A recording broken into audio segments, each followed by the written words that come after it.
So, welcome back, everyone. We are in episode 6. Yeah, what game are we talking about today? Today we are jumping into Forza Horizon 5. We've been talking about this one since the beginning of the channel. When we were originally thinking of the audio files, there's so much to video game music. There's so many different ways that music exists in a game and ways that music gets into a game. And a lot of times it's score, which is mostly what we've been talking about so far, but also music licensing. Licensed music is a huge thing. So many genres of games focus their entire soundtrack on licensed music. It's interesting that those games that tend to have more licensed soundtracks, tend to be games like racing games. Great example of that, Forza Horizon 5. Let's get the regular context out of the way. Developed by Playground Games, and this was published by Xbox Game Studio, released in 2021. Published by Xbox, notable that this is our first party game. It's an Xbox exclusive. Something about the licensing nature of this game, whereas normally we would credit the composer of the game, here we need to give our credit to the music supervisors. We could give credit to the composers,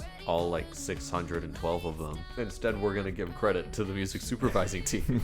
So just a bit of context, music supervision is the field of picking music for a media property, such as a film or a video game, and then actually doing the business process of licensing it and taking care of all the contracts. So that's all a music supervisor does. And in this case, Forza Horizon 5, the music supervision team was led by a man named Kyle Hopkins. Another music supervisor was Maya Halfa Cordova and Ana Garcia Lascurain. I hope I got some of those names. They had like 4 or 5 people working on lyric selection, like making sure that, I guess, not only are they appropriate for the audience, but appropriate for the style. I mean, that's my best guess. They had like 2 contract specialists. Right. I love that they have 2 people because there's so many songs in this game and they all have to be licensed. So you have to have 2 people who are just devoted to just looking over the nuts and bolts of the contracts and making sure that it all makes sense for all the parties involved. And it's not just picking music and giving a boilerplate contract too, because like the nature of who they're signing and how is different. And that's one of the most exciting things that I want to talk about with you, is because when we were going through the radio stations for the game, we noticed that there were 7 or 8 channels, and 5 or 6 of them were genre specific. 2 of them or 3 of them were not. So let's get into talking about some of those individual stations. So of all of the stations, there's EDM, there's pop, there's rock, there's alternative, there's deep house, and then there's classical, which stands out because it's the only one where there's not constant high energy all the time. There's a bit of relaxed music. Yeah, I really wonder why they added it, because it can't be for like classical music enthusiasts, because they didn't really put a long playlist in there. And it's not like it would have been expensive too, because those recordings are cheap, man.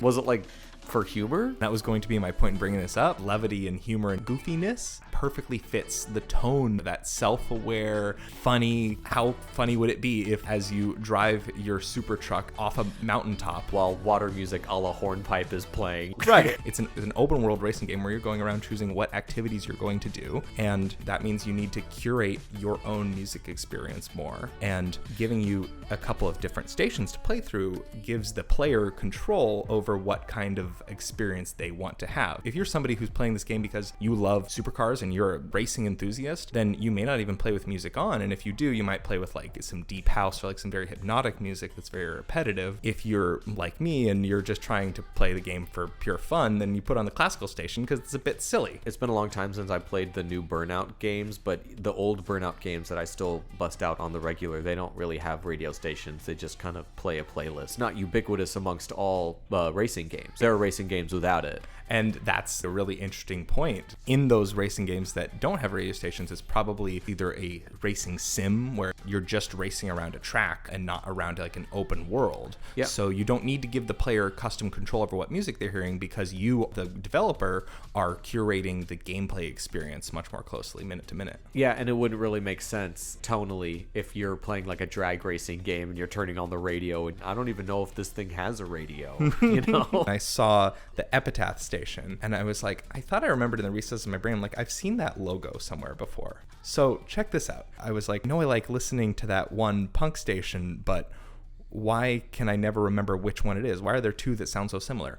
I look up, Epitaph Records is a real-world punk and metal alternative label.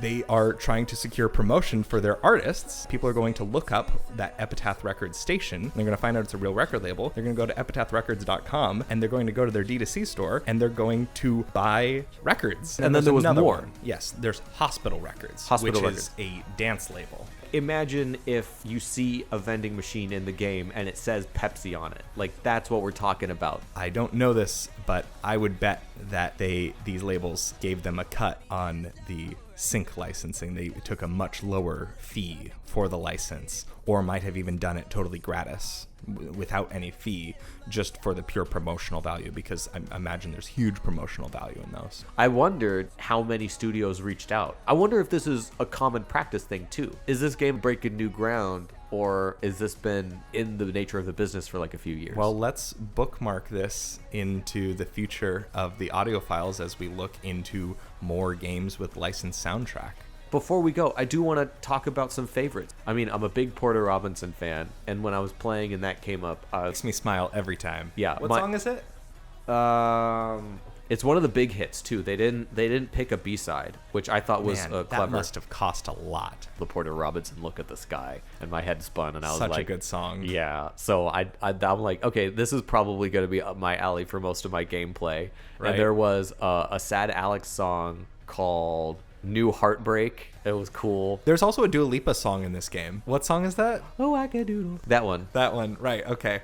I think that we just barely cleared it so we don't have to license that. You know, isn't it weird how the really hyper familiar songs kind of act like a palate cleanser? But let's also remember that there's probably a decent amount of people out there for whom the music they're really familiar is everything on the Epitaph Records station, and when it comes to the pop station, they're like, what is that drivel? I really hope that the Epitaph and Hospital Records have big fans, because the music off those were also really, really right, cool. If you're really into EDM music, and I know that Hospital Records is an established name in the EDM scene, you are going to have a special experience when you're playing Forza. There was also, oh gosh, oh, let me get the title for you for that. Sunflower took me by the hour. That would be Sunshine, featuring the Knox. Sunshine featuring the Knox? Yeah, the Knox. That's so cool that features the Knox, because one, obviously it's my name, haha, yes. But also, that's an amazing remix duo. Everything they do turns to gold. Speaking of shutting down the podcast, this has been the Audio Files Podcast. Thank you for joining us. If you happen to miss it, go to our YouTube channel and check out our fantastic interview with Mr. Thomas Brunet, the composer of Chants of Sennar. If you can think of another video game composer that you think we should talk to, then throw that in the comments. Tag them. Message them. Send a letter to their house. Anyway, bye-bye. Thanks for joining us. Many more episodes to come. You're always edging